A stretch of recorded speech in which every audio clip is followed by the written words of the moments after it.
Maayong aga sa tanan, isa na naman ka episode sang aton nga pagluto sa sining nga adlaw. Umpisahan ta na sa paglakat sa merkado kag mangumpra kita sang aton nga lulutuon. May mga dala na kita no,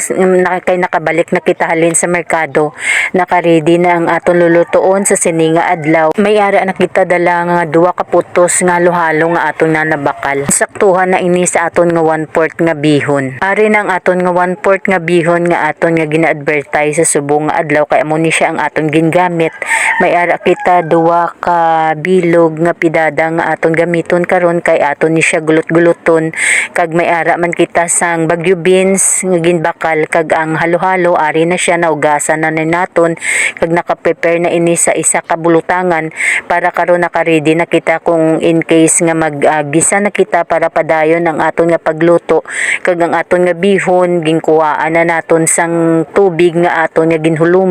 kay parang aton nga bihon humok na karon pagluto. Ginbutangan naton tubig kag aton naman ginhawas sa bulutangan ang tubig. May ari kita ginbakal nga chorizo no. Tunga ni siya sa dosina, amo ni siyang aton ipanakot karon sa aton nga bihon gisado nga lulutoon. Kapreska gid sang iya itsura no, kag kanamit ni sabor. May ara kita isa ka hotdog nga may cheese ni sa sulod. Amo pag gini siya karon ang aton nga ilakot kag isubak sa aton nga lutuon nga bihon. Kag aton ini siya ginpanitan ang aton nga chorizo, kag ara na siya amo na siyang iya itsura. Ang aton nga pidada naka-ready naman kay nakagulot-gulot na naton na ina kag nabutang na naton sa aton nga suludlan. Kag ang aton nga bagyo beans nagulot na naman na naton, nahugasan kag nabutang na naman naton sa aton nga suludlan para ready na ni karon sa paggisa. Another gisa, so kinanglan may ara kita sang ahos nga kinanglan naton magulot ina kag may bombay, kay amo na siya ang kinanglanon sa aton nga paggisa karon. Kag ang aton nga bihon naka-ready naman siya, kag pag time nga inuglunod na siya, kinanglan diretso ni naton siya sa may tubig na nga natimpla nga kalaha. So start na kita sa pagbutang sa mantika, kag aton anay lutuon ang aton nga hotdog no. Kag para karon luto na siya, kag ibutang na lang na naton sa aton nga naka-ready nga bihon gisado. Kag aton lamang ginalugay no, kag if luto ng aton hotdog ibutang lamang sa aton nga suludlan, kag aton lamang ini nga lugay-lugayon, kag isunod naton ini ang aton nga chorizo no, kag kinanglan naton pituhon ini para naka-ready ng aton nga mga subak sa aton nga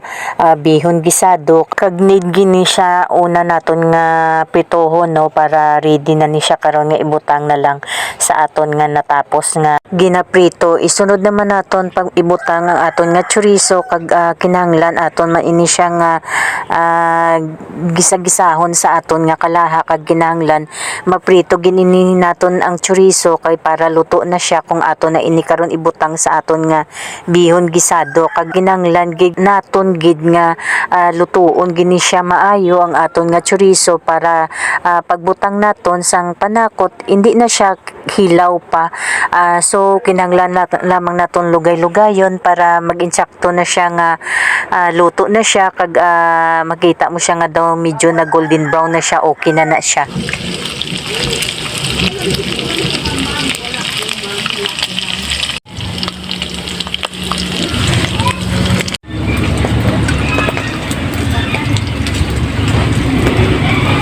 Butang na kita sang aton nga kalaha, kag kainiton lamang ang naton ang aton nga mantika, kag isunod naton butang ang aton nga ahos, ang bombay. Gisahon lamang naton ini sa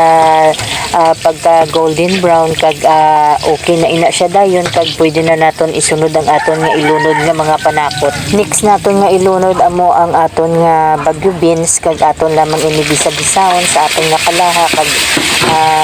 kinanglan naton ini gisahon para sure nga aton nga ginaluto no, luto na gid siya kaayo, kag kinanglan gini naton ilutuon hindi kay half cook lang, kay pabukalo naton nga ang aton otanon okay na siya. Samtang nga nagababol sang aton nga mantika sa aton nga ginlunod, isunod ka naman ang aton nga pidada. So kinanglan man naton ang aton nga pidada, gisahon taman tudo, kag aton lamang siya nga lugay-lugayon kay para maluto ini siya, kag isunod naman naton ang aton nga sunod nga inubutang no, kag amo ni siya ang aton nga last nga inubutang, amo siya ang aton nga halo-halo nga combination ni siya sang mga pichay, carrots, kag may ara pa man siya hinabutang nga repolyo. So natapos na naton lunod ang aton nga halo-halo no, kinanglan lamang naton ini nga gisahon kag lugay-lugayon para maano gid siya bala ang iyang moisture bala maano gid siya sa init, kag butang na naton sang isa ka baso nga tubig kay para mag pabukalo naton ang aton nga mga utan nga aton nga ginpanggisa tanan-tanan, kag kung medyo okay na siya kag medyo humok ng aton nga mga utan nga mga dahon, pwede na ni naton timplahon ang aton nga ginalut, butangan naton sang hindi magidamo nga patis, insaktuhan lang, butangan naton sang aton nga seasonings, medyo gamay lang siya, kag butangan naman naton sang aton nga isunod naton nga kung ano da nga pampalasa ang gusto ninyo ibutang, pwede gid ilunod naman naton ang aton nga bihon, kag so kinanglan lugayon naton, kag pabukalon gin ini naton siya sa aton nga tubig nga ginbutang sa aton nga kalaha, kag butangan naman naton karon sang aton nga mga seasonings nga gusto naton ibutang, kamo sa inyo kung ano ang gusto ninyo nga nga makuha ang insaktong sabor nga namian kamo, depende sa inyo, kag lugayon lamang naton ang aton nga bihon. If medyo hindi pa luto ang aton bihon, magdugang lamang kamo sang tubig para ang aton bihon bala hindi siya magmala, kag kinanglan may sabaw gid siya, kag insakto ang pagkahumok sang aton nga bihon. Ginlunod na naton kagainang aton nga panakot no, nga ginluto naton amo ang aton nga chorizo, kag ang aton nga hotdog nga ginprito kagaina, kay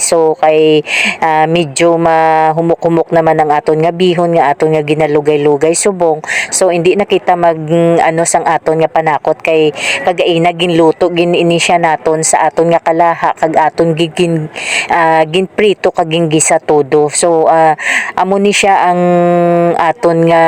paghimo sang aton nga bihon gisado nga, so kinanglan nga nakaluto gid siya sa insakto no, kag amo na ni siya ang itsura sang aton nga na tapos nga bihon, kag kinanglan lamang naton nga butangan sang aton nga duwa ka bilog nga or duwa ka putos nga margarine nga ginbakal naton sa merkado, kay gusto ko nga may margarine siya nga ginabutang no, kay dugang pag ini siya panamit sa aton bihon nga ginaluto, kag dugang sa manamit nga sabor nga aton matilawan sa una pa lang nga pagtilaw naton, masaburan tagid ang sabor sang margarine nga medyo kanamit sa aton nga pagtilaw, kag maganahan gid kita sini sa pagkaon, kay medyo hindi magid siya damo ang aton nga ingredients nga ginbutang, pero ang sabor hindi ni siya mapabilin kay kanamit gid ini, kag butangan naton sang a certain amount lang sang pepper nga hindi siya magkahang, kay para pwede makakaon maski sino, kay kung sobrahan naton kakahang pagbutang laway man siguro nga ang bihon sa kahang gi kaayo no, insaktuhan lamang samtang ginalugay-lugay naton ang aton nga bihon, kinahanglan gid naton siya nga lutuon nga maluto gid ang bihon. Ari na siya, luto na ang aton nga bihon, so kinanglan naman naton nga magtilaw sang aton nga bihon no. So gipakita naton nga gibutang naton ha, gamay lang gibutang ko ha, kag matry naman ta sa pagtilaw sin sang aton nga vlog sa una nga pagtimo para ini sa imo, kag sa ikaduwa sa akon, kag sa kung sino pa da maluyagon. So makaon lamang kita kag tisinga naton no, kag nanamian gid kita, kay sige na lang lamang kita kaon sang aton nga bihon no, kag ginapakita-kita pa ini naton sa sagwa para may kaybalong iban nga nagluto kita sang manamit nga bihon. Kag salamat sa inyo paglantaw, kag sa sunod kabay paara kamo. Thank you and God bless.